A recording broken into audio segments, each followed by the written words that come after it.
So the next piece of Science 20 that we need to review is comparing and contrasting displacement in uniform motion and uniformly accelerated motion.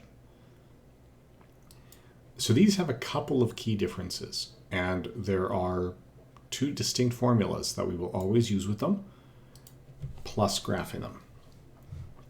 So one of them, the change in displacement of an object, is going to be its initial velocity times the change in time plus 1/2 a t squared. Notice that our initial velocity and our acceleration are both vectors. So given that, and given also that another way to write our change in displacement is the final velocity minus the initial velocity over 2, or sorry, final plus initial over 2. That's our average velocity times the change in time. These are two different but equivalent ways to figure out displacement. Now, if our velocity is constant, this Vf plus Vi over 2 is just going to be V. Right? We'd have Vf would equal Vi, so that's 2Vi, 2 over 2, the 2's cancel.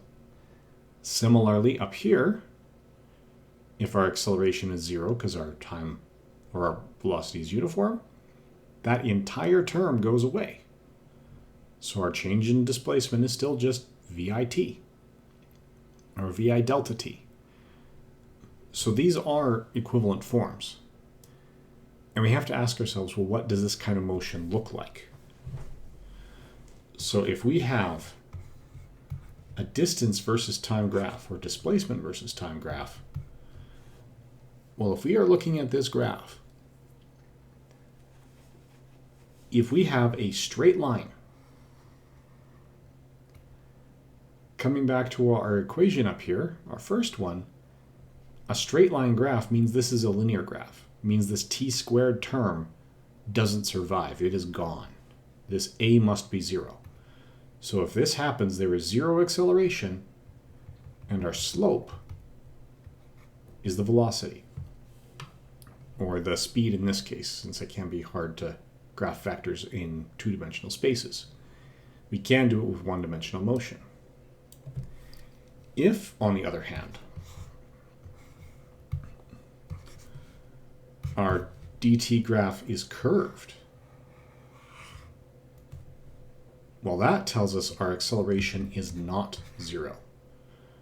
In this case, our acceleration isn't even uniform. If it were uniform, we'd have a quadratic because we'd have that VIT plus 1/2 AT squared from above.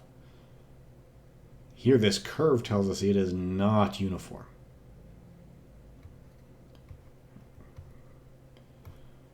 So this is something that we need to sort out.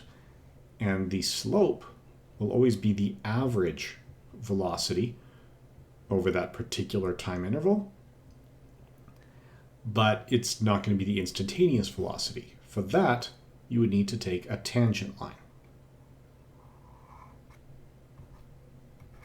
Or alternatively, take calculus, where you'll deal with all of this stuff in much greater detail. But that's the key learning in the third specific outcome for the physics unit of Science 20.